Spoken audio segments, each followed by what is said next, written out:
balik lagi dengan gue Tasya. Kali ini gue pengen ngajak ngomong nih kepada anak-anak yang masih umur 17 tahun, kelas 3 SMA, yang sudah diberi kesempatan untuk menjadi jubir. Ini dia Azril dan Kemal. Ayo boleh kita sapa dulu, terserah mau dari Azril atau Kemal duluan. Dari Kemal dulu yang paling. Oke, dari saya. Oke. Halo pejuang, nama gue Muhammad Kemal Khairul Muklisin, dari salah satu sekolah negeri Jakarta Barat lah. Di sini gue berdedikasi untuk menjadi relawan muda untuk membawa perubahan di Indonesia. Oke, halo pejuang, nama gue Muhammad Azril Ghifari, gue juga sama dari Kemal dan kita satu kelas dan kita berdedikasi untuk menjadi relawan muda Timnas Amin. Oke deh, keren banget nih, 17 tahun masih SMA gitu ya. Dimana kan kayak kata orang-orang itu masa SMA itu masa-masa yang paling indah gitu. Orang mikirin cinta-cintaan lah, mikir-mikir ya bikin memori yang indah gitu di masa SMA, sibuk untuk main sama temen, quality time. Tapi kalian berdua ini siap untuk terjun ke politik gitu ya, menjadi relawan muda, terus diberi kesempatan menjadi jubir. Itu latar belakangnya gimana nih? Jadi gimana proses kalian sampai menjadi jubir sekarang gitu? Mau Kemal dulu atau gimana? Jelasin? Boleh dijelasin kalian? Oke, benar. Jadi berawal dari setahun yang lalu ya, gue nih melihat sosok Anies Rashid Baswedan yang diusung oleh Partai Nasdem ya. Itu Partai Nasdem mengusung Anies Baswedan sebagai calon presiden. Saya kepo nih, apa sih yang tertarik, apa yang membuat Nasdem ini tertarik terkait dengan tokoh Anies Rashid Baswedan ini. Akhirnya saya searching, beliau memiliki rekam jejak yang sangat bagus. Bahkan beliau pernah menjadi Menteri Pendidikan di Indonesia, dan itu membuat saya yakin bahwa saya harus memilih Anies Rashid Baswedan. Apalagi gagasan yang dibuat oleh Anies Rashid Baswedan adalah perubahan untuk Indonesia. Hampir sama jawabannya sih, sama kayak Kemal. Kalau saya sih ngelihat dari Pak Anies ini, dari rekam jejaknya menjadi gubernur ya kan, banyak terobosan dan hal-hal yang beliau lakukan gitu loh dalam menangani atau menjadi gubernur. Jadi kita ada ketertarikan mengapa kita masuk dalam Timnas Amin ini. Nah, untuk program Indonesia Mengajar itu bagusnya. Indonesia Mengajar, iya. Jadi kalian mulai tertarik itu karena Bapak juga aware terhadap pendidikan di Indonesia, gitu. Karena pendidikan adalah ini ya, hal yang penting. Karena itu akan menciptakan sebuah paradigma masyarakat. Itu akan mempengaruhi paradigma masyarakat, di mana paradigma tersebut itu akan bersifat mayoritas akan bersifat empiris. Artinya kalau misalkan masyarakat sudah mayoritas berpikir secara empiris, ini akan menjadi cikal bakal modernisasi sehingga perubahan dapat diwujudkan oleh Pak Anies Rashid Baswedan. Oke, mantap banget nih jawabannya.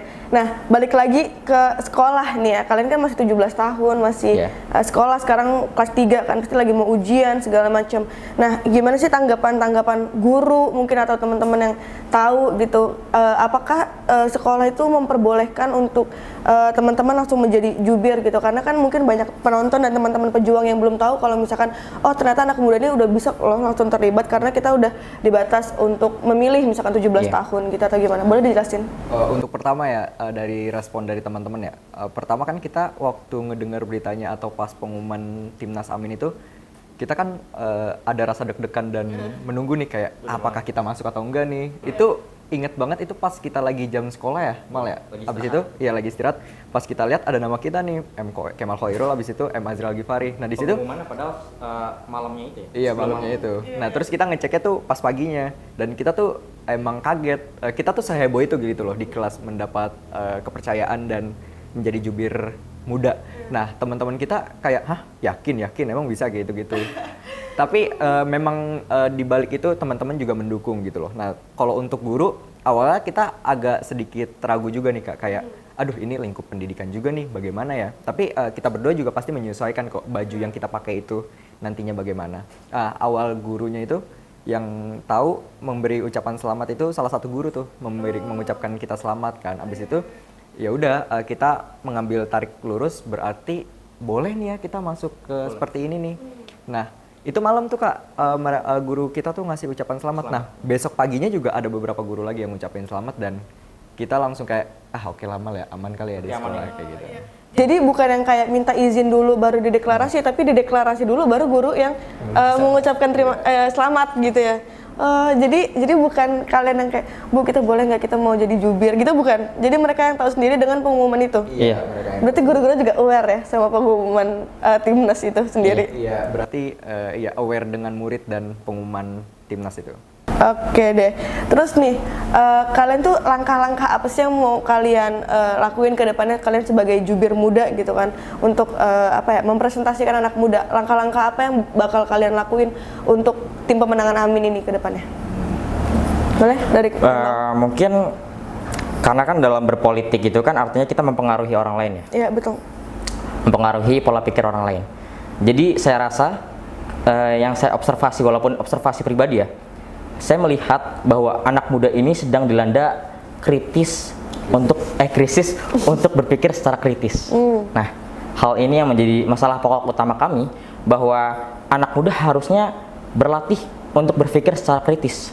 Karena berpikir secara kritis itu adalah konsekuen kita sebagai generasi Gen Z ya. Karena tanpa adanya landasan untuk berpikir secara kritis, kita tidak bisa menentukan mana pemimpin yang bagus untuk masa depan suatu bangsa. Karena pemimpin suatu bangsa itu akan mencerminkan identitas dan masa depan kita juga sebagai generasi Gen Z ya. Nah, jadi tujuan atau langkah yang akan kita lakukan ke depannya ya, kita akan bersosialisasi tentang nggak secara besar mungkin ya Kak, seperti orang-orang yang senior dan lain-lainnya. Apalagi kan ini juga terhadap pelajar ya, kita juga harus berhati-hati dan aware juga nih tentang pakaian yang apa kita pakai. Jadi kita secara berhati-hati akan menjelaskan kayak ini loh politik, ini loh hal yang harus kalian lakukan ke depannya seperti itu. Dan juga kita berdua ini lagi bikin questionnaire juga sih tentang pemahaman politik di kalangan 300 responden dari berbagai sekolah ya. Iya.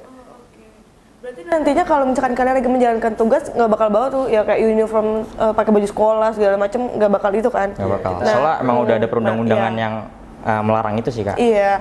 Nah, terus kalau misalkan kayak gitu, kan kalian lagi bikin kuesioner gitu kan? Untuk sampai saat ini aja deh, kurangnya tuh apa sih Gen Z untuk mereka untuk melek politik gitu? Yang sekalian tahu aja.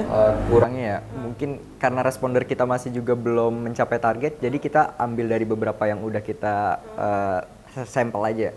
Kurangnya Gen Z dalam politik itu mereka tuh mudah terbawa arus aja sih Kak. Jadi ketika ada A, ya udah mereka A dengan dalam artian ini seperti turun temurun aja sih, seperti warisan. Jadi ketika orang tua A berarti anaknya A, tidak melihat sisi apa yang seharusnya dia lihat gitu loh. Seperti itu. Saya boleh baca kertasnya? Boleh. Karena menurut artikel Kompasiana dijelaskan bahwa media sosial itu menciptakan budaya yang didorong oleh sensasi dan gratifikasi instan. Artinya pola pikir masyarakat generasi Gen Z itu berubah menjadi ketergantungan terhadap interaksi online dan hal yang serba instan gitu. Jadi pola pikir generasi Gen Z ini gampang dipengaruhi oleh adanya media sosial. Nah, tanpa dilandasi adanya pemikiran yang kritis, sehingga ya itu yang tadi gue udah bilang bahwa Gen Z sedang dilanda krisis berpikir secara kritis. Oke, jadi balik lagi kalau misalkan mereka kan mengikuti arus, terus mereka juga kita tuh lagi kritis dalam berpikir gitu mungkin ya untuk Gen Z ini sendiri gitu.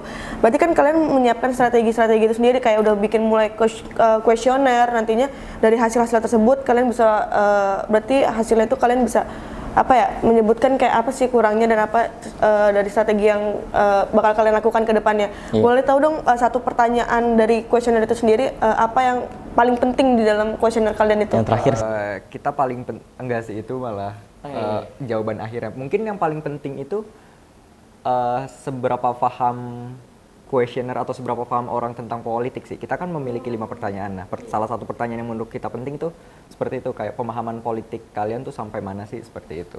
Jadi kita pengen mengulik dulu nih, mereka tuh POV mereka terkait politik tuh seperti apa ya, POV mereka tentang demokrasi di Indonesia tuh seperti apa ya. Jadi kayak gitu. Itu menurut kami pertanyaan yang vital. Iya, jadi itu pertanyaan yang vital karena menurut kalian sendiri tuh politik sangat penting kan untuk kehidupan sehari-hari kita. Karena menentukan masa depan bangsa kan? Iya, masa depan bangsa. Jadi itu juga menjadi alasan kalian kenapa kalian berani terjun untuk di politik ini sendiri gitu. Oke deh, boleh gak? Kenapa masyarakat harus memilih Amin gitu? kalian bisa kasih statement ke pejuang kalau misalkan untuk meyakinkan, apalagi kan ini bakal segmennya ke anak-anak muda, jadi meyakinkan teman-teman kalian juga, meyakinkan penonton, meyakinkan pejuang untuk kenapa harus memilih Amin gitu. Oke. Mengapa harus milih timnas? Mengapa harus milih Amin ya? Mungkin ketika saya ngambilnya dari rekam jejak Pak Anies aja ya Kak. Pak Anies ini kan menciptakan ruang ketiga gitu ya. Ruang pertama itu ruang rumah, ruang kamar, ruang kedua itu ruang belajar atau ruang kantor. Nah, ruang ketiga ini kan ruang interaksi antar warga Jakarta gitu loh. Nah, mengapa saya melihat 3 ruang ini? Karena menurut saya nih, di ruang ketiga ini sangat penting gitu loh Kak, dalam berinteraksi kita dalam bermasyarakat. Nah, seperti contohnya pelebaran trotoar, pembesaran jalur sepeda. Nah, mungkin mengapa kita harus memilih Amin untuk sebagai presiden? Saya yakin kan Gen Z ini kan suka yang mengeksplor hal-hal yang baru. Memang hal yang baru. Nah, apalagi kan yang kemarin terkait SCBD gitu yang bonge-bonge itu kan banyak ya. Nah, Fashion Week ya, ceritain Fashion Week. Kan itu merupakan ibaratnya hasil dari ruang ketiganya Pak Anies kan. Nah, mengapa saya bilang mengapa harus kita memilih Timnas Amin? Jadi Timnas Amin pasti akan merangkul dari semua golongan gitu loh. Enggak hanya yang atas dan bawah aja, tapi semuanya merangkul, menyatu seperti itu. Itu dari aku. Dari aku sih tujuan dan gagasan Timnas Amin tuh cukup bagus banget karena yang pertama itu adanya kesetaraan pendidikan. Ya, pendistribusian pendidikan tuh pasti harus merata karena itu menjadi syarat terjadinya perubahan. Lalu yang kedua, Pak Anies Rashid Baswedan ini mengedepankan teknokratis. Teknokratis ini terakhir digunakan tuh pada masa Orde Baru, pas zamannya Pak Soeharto. Itu golongan karya ya, di mana golongan karya itu tokoh-tokohnya dipilih sesuai dengan latar belakang mereka, sesuai dengan keahlian mereka. Nah, tetapi teknokratis itu sudah mulai lumpuh sejak 25 tahun terakhir ini. Nah, Pak Anies Rashid Baswedan sekitar 2 minggu yang lalu menghadiri acara CNBC, salah satu bank Indonesia lah. Beliau menyebutkan bahwa teknokratis harus didepankan karena teknokratis itu akan membawa sebuah pembaharuan, membawa sebuah produk baru lah bagi bangsa. Gitu. Lalu boleh yang ketiga ini Pak Anies Rashid Baswedan itu menjaga integritas pluralisme. Integritas itu berarti kan persatuan, pluralisme itu berarti keberagaman. Adanya persatuan dalam keberagaman. Nah, Pak Anies Rashid Baswedan ini kan sosok yang agamis ya. Beliau terkenal dengan agama Islamnya. Tetapi terlepas dari agama Islam tersebut, beliau sangat toleran terhadap agama lain ya. Karena beliau ini memiliki program, salah satu program di tahun 2017 ya. Beliau ini programnya salah satunya itu adalah BOTI ya. BOTI itu bantuan operasional tempat ibadah.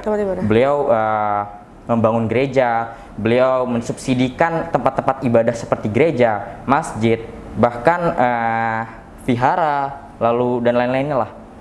Nah, jadi beliau cukup lah untuk menjadi, bahkan bukan cukup sih, lebih itu lebih untuk jadi itu membawa perubahan. Membawa perubahan itu penting banget ya teman-teman. Jadi itu alasan dari Azriel dan Kemal kenapa kita harus memilih Amin gitu ya. Nah, boleh dong closing statement untuk teman-teman untuk melek politik lah atau apapun yang ingin kalian omongin untuk closing statement terakhir. Boleh dari Kemal atau Azriel? Azriel dulu. Oke, Azriel. Aku ngambil quotes dari salah satu pahlawan yang mungkin ya. Idealisme adalah kemewahan tertinggi yang dimiliki oleh pemuda. Jadi untuk perpolitikan ini kita harus memiliki idealisme yang tinggi, tidak hanya terbawa arus, tapi kita memiliki idealisme yang kuat gitu loh. Intinya ya kembali lagi tidak mudah terbawa arus dan harus memiliki pendirian yang tinggi seperti itu. Dari Kemal? Apa ya? Indonesia membawa perubahan. Indonesia akan membawa perubahan. Oke deh, itu dari closing Kemal dan Azriel. Terima kasih banyak Kemal dan Azriel atas waktunya udah mampir-mampir ke podcast Pejuang. Semoga nantinya Kemal dan Azriel bisa menjadi jubir yang keren, bisa membawa perubahan, bisa menjadi tokoh bagi para Gen Z ya untuk pemilu nanti Pilpres 2024 nanti. Iya. Oke, terima kasih banyak Kemal dan Azril. Gitu aja ngobrol kita kali ini dengan Kemal dan Azril. Sampai bertemu di video selanjutnya. Bye.